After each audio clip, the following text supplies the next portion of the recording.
Hello students, मैं दीपिका सरफराज पंडित जवाहरलाल नेहरू कला एवं विज्ञान स्नातकोत्तर महाविद्यालय में अतिथि सहायक प्राध्यापक वाणिज्य विभाग में पदस्थ हूँ।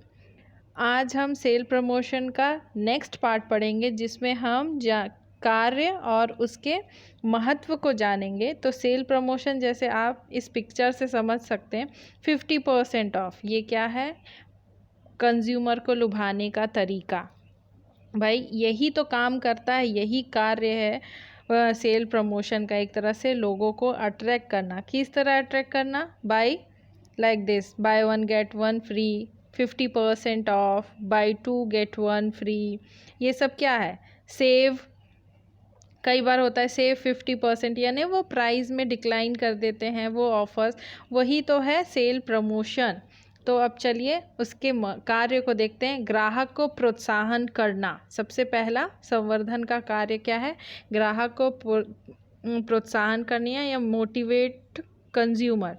संवर्धन का एक महत्वपूर्ण कार्य है लोगों को अपना उत्पाद मांगने व खरीदने के लिए प्रोत्साहित करना।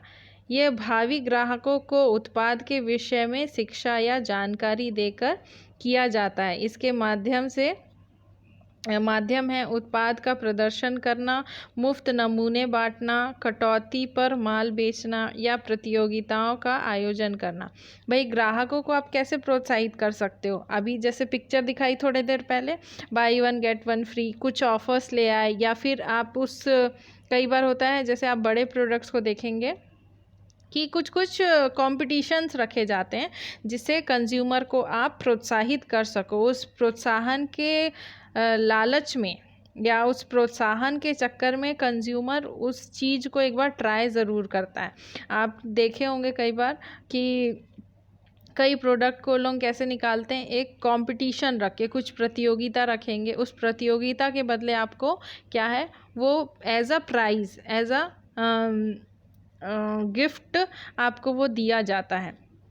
तो ये ग्राहकों को लुभाने का तरीका है sale promotion. Variety of types है सेल प्रमोशन की। कुछ ना कुछ करके ग्राहकों को अपने तरफ खींचना और अपने वस्तु को ज़्यादा से ज़्यादा विक्रय करना। नेक्स्ट है मध्यस्थों की सहायता करना, यानी हेल्पिंग मिडिल मैन आप कह सकते हैं। जनता के बीच उत्पाद को लोकप्रिय बना के तथा उसकी मांग का सृजन करके संवर्धन मध्यस्थों के लिए माल आसानी से बेचने का वातावरण स्थापित करता है। मध्यस्थ में शामिल होते फुटकर व थोक व्यापारी, श्रृंखला व विभागीय भंडारण इत्यादि। संवर्धन द्वारा जो मध्यस्थ को विज्ञापन का लाभ मिलता है, उन्हें प्रचार सामग्री दी जाती है, विक्रय बढ़ोतरी पर बोनस दिया जाता है। उदाहरण, प्रत्येक देश में कोको कोला व पेप्सी कंपनी दुकानदारों को बहुत कम मूल्य में रेफ्रिजरेटर देती है।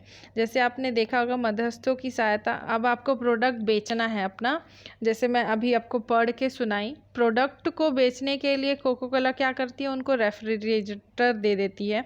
छोटा सा जो उनका फ्रिज आता है, एक देखे होंगे आप, वो उनको क्या है, अपने प्रोडक्ट को ज़्यादा से ज़्यादा आप बिकवाएं उसके लिए वो छोटा सा फ्रिज देती हैं, जिसमें आप अपने प्रोडक्ट को कूल करो और बेचो। तो उससे क्या हो रहा है, जो मध्यस्थ हैं उनको भी हेल्प होती है। जो कंपनी है वो उनके लिए भी कहीं ना कहीं सेल प्रमोशन निकालती है, जिससे उनको भी फ़ायदा होता है। जो आपने देखा होगा प्रोडक्ट में 50% ऑफ, 10% ऑफ या 5% एक्स्ट्रा मिल रहा है, 50% एक्स्ट्रा मिल रहा है, या बाय 4 गेट 1। उससे क्या हो रहा है, मध्यस्थों को भी तो अर्निंग हो रही है, आपके प्रोडक्ट भी बिक रहे हैं, साथ में कंज्यूमर को भी आपके मिडिल मैन को भी अर्निंग हो रही है, ख्याति प्राप्त हो रही है। कई बार उनको कुछ गिफ्ट्स भी मिलता है कुछ प्रोडक्ट के साथ, कि आप इतना सेलिंग करेंगे तो आपको इतना गिफ्ट्स मिलेगा। ऐसा कुछ भी ऑफर दिया जाता है कंपनी के द्वारा मध्यस्थों को। अगला है विज्ञापन में सहायता, यानी एड इन एडवर्टाइजिंग। संवर्धन गतिविधियों के मध्यस्थों को विज्ञापन में भी सहायता मिलती है। उदाहरणतः आप कह सकते हैं निर्माता उन्हें दुकान के नाम में बोर्ड बनवा कर देते हैं जिसमें उत्पाद का विज्ञापन भी होता है तथा नीचे की तरफ दुकान का नाम भी लिखा होता है। थोक व्यापारियों के सहयोग से कंपनियों का विक्रय संवर्धन विभाग विज्ञापन अभियान चला सकता है जिसका वह दोनों बांट सकते हैं। यानी जो थोक विक्रेता होते हैं वो और जो व्यापारी आपके जो निर्माता होते हैं एक तरह से, उन दोनों के उससे मतलब सहयोग से आप क्या कर सकते हैं, विज्ञापन अभियान चला सकते हैं। और इससे क्या होता है, आप अपना प्रोडक्ट का एडवर्टाइजमेंट तो कर रहे हैं, साथ में जो आपके मध्यस्थ हैं उनको भी सहायता मिल रही है। आपने बहुत सारे दुकान, जो खासकर किराना दुकान, उसके पोस्टर में देखे होंगे कई, या फिर आइसक्रीम का पोस्टर है, वहाँ पे आइसक्रीम का भी एडवर्टाइजमेंट है, साथ में उस दुकान का नाम है। ये सब एक तरह से क्या है, विज्ञापन में सहायता मिलती है। और ये हेल्प कौन करता है, जो निर्माता होते हैं वो मध्यस्थों को, या फिर जो थोक विक्रेता होते हैं उनकी सहायता से, किनको, जो फुटकर विक्रेता होते हैं उनको विज्ञापन में सहायता होती है। आपके विज्ञापन के साथ क्या हो रहा है, आपके प्रोडक्ट को ज़्यादा से ज़्यादा बेचा जा रहा है। विक्रेता क्या है, आपके जो मध्यस्थ हैं वो उसको ज़्यादा से ज़्यादा बेचने में आपकी मदद कर रहे हैं। अगला है विक्रय कर्मियों को सहायता। एक प्रभावी संवर्धन अभियान से विक्रय कर्मियों को माल के आदेश पाने में सहायता मिलती है। यदि किसी वस्तु का खूब विज्ञापन हुआ हो तो विक्रय कर्मियों को ग्राहक को माल की गुणवत्ता के विषय में आश्वस्त करने की कम आवश्यकता पड़ती है। विज्ञापन के परिणाम स्वरूप ग्राहक, दुकानदार व अन्य जो बिचौलिए हैं माल के विषय में पूछताछ करने लगते हैं, जिन्हें विक्रय कर्मी सरलता से विक्रय में बदल सकते हैं। भाई, अब विक्रय कर्मियों को भी सहायता मिलती है, क्योंकि आपका प्रोडक्ट उन तक पहुंचाने के लिए एक तरह से सेल प्रमोशन काम करता है। देखे होंगे आप टीवी में जो एडवर्टाइजमेंट आता है, उससे क्या होता है, कई बार ऑफर्स जो आते हैं कि ग्लूकॉन डी के साथ सिपर मिल रहा है, या फिर किसी प्रोडक्ट के साथ बॉटल मिल रहा है, या किसी के साथ कुछ ऑफ़र में प्रोडक्ट्स आते हैं। तो उससे क्या होता है, वो आप एडवर्टाइजमेंट कर रहे हैं, उससे जो सेल्स पर्सन है उनसे कांटेक्ट किया जाता है, उनसे क्या लोग जानकारी लेते हैं कि हाँ क्या ये सही है, क्या वो सब एक तरह से सेल प्रमोशन का तरीका ही है। तो उससे क्या होता है कि आपके प्रोडक्ट की डिमांड बढ़ती है, और उससे जो सेल्स पर्सन है उनको सहायता मिलती है, क्या, प्रोडक्ट को ज़्यादा से ज़्यादा बेचने में। अब नेक्स्ट हम देखेंगे विक्रय संवर्धन के महत्व। तो 3 महत्व है: निर्माताओं को लाभ, बिचौलियों को लाभ और उपभोक्ताओं को लाभ। तो पहला देखते हैं हम, निर्माताओं को क्या लाभ मिलता है। एक निर्माता को संवर्धन से लाभ नए ग्राहक बनाने तथा पुराने ग्राहक के बीच विक्रय में बढ़ोतरी करने में होता है। संवर्धन गतिविधियों के कारण विक्रय बढ़ती है, जिसके प्रति इकाई उत्पादन लागत में कमी आती है। भाई, जितना आप सेल प्रमोशन के थ्रू बेचेंगे प्रोडक्ट को, क्या होगा, आपका प्रोडक्ट ज़्यादा से ज़्यादा बिकेगा, और जो आपके उत्पादन लागत थी प्रति इकाई की, वो कम होती जाती है। साथ में जो आपके बिचौलिए हैं भी इन उत्पादों का व्यापार करना चाहते हैं, जिनका भली भांति संवर्धन किया गया हो। अतः संवर्धन से माल के व्यापार करने वाले आसानी से मिल जाते हैं।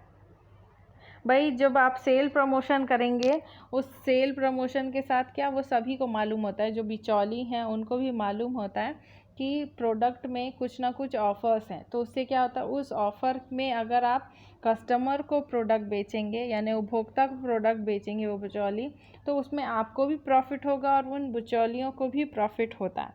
तो इससे क्या है, निर्माता जानता है, तो वो ज़्यादा से ज़्यादा उस प्रोडक्ट की डिमांड होती है बिचौलियों के द्वारा, तो वो ज़्यादा से ज़्यादा अर्निंग होती है उससे। दूसरा है बिचौलियों को लाभ। यानी आपके मीडिएटर्स को कैसे लाभ मिलेगा। बिचौलियों में फुटकर व्यापारी व थोक व्यापारी दोनों सम्मिलित होते हैं। संवर्धन से इनकी बिक्री बढ़ती है जिससे इनके लाभ बढ़ते हैं। सही संवर्धन से उत्पाद को बेचना आसान हो जाता है। अगर भाई कोई सही सेल प्रमोशन है, अगर जो निर्माता उसने कोई अच्छी टेक्निक को यूज़ किया है सेल प्रमोशन के लिए, तो उससे क्या है, जो मिडिल मैन है या जो थोक विक्रेता है उनको भी लाभ होता है। निर्माताओं को लाभ हो ही रहा है, अब बिचौलियों को भी लाभ होता है ज़्यादा से ज़्यादा प्रोडक्ट बेचने में, क्योंकि भाई वो ऑफ़र निर्माता द्वारा ही आ रहा है। तो बिचौली जानता है कि वो ऑलरेडी है, तो उसकी डिमांड क्या है, कस्टमर ज़्यादा करते हैं। ऑफ़र एडवर्टाइजमेंट में अगर आप दिखा रहे हैं तो कंज्यूमर उसकी डिमांड ज़्यादा करता है कि अरे हमने एडवर्टाइजमेंट में देखा था, क्योंकि अब ट्रेंड ऐसा है जो हमको दिखता है वही सबसे ज़्यादा बिकता है बोलते हैं। लास्ट है उपभोक्ताओं को लाभ। उपभोक्ताओं को लाभ कैसे मिलेगा भाई। अब संवर्धन से कोई दोष तो नहीं है। हाँ, ये हो सकता है कि कई व्यापारी संवर्धन के द्वारा उपभोक्ता को नए उत्पाद व पुराने उत्पाद के नए प्रयोग के विषय में पता चलता है। बिक्री बढ़ाने से प्रति इकाई उत्पादन लागत घटती है, जिससे वस्तु की मूल्य भी घटती है और उसका लाभ उपभोक्ता को भी पहुंचता है। नए व बेहतर उत्पाद की उपलब्धता से लोगों को रहन सहन का स्तर ऊंचा होता है। संवर्धन के अंतर्गत कभी कभी ग्राहकों को माल के मुफ्त नमूने मिल जाते हैं, तो कभी वह किसी प्रतियोगिता से इनाम भी जीत जाते हैं। भाई आपको मालूम है कि प्रमोशन से, विक्रय प्रमोशन से कई बार हमको एज अ प्राइज़ भी कई बार लाभ हो जाता है, प्रोडक्ट हमको मिल जाता है। क्योंकि सेल प्रमोशन के डिफरेंट जो टाइप्स हैं उससे क्या हो रहा है, हम प्रतियोगिता अगर खेलते हैं तो उस प्रतियोगिता को जीतने के बाद हमको प्राइज़ मिल जाता है।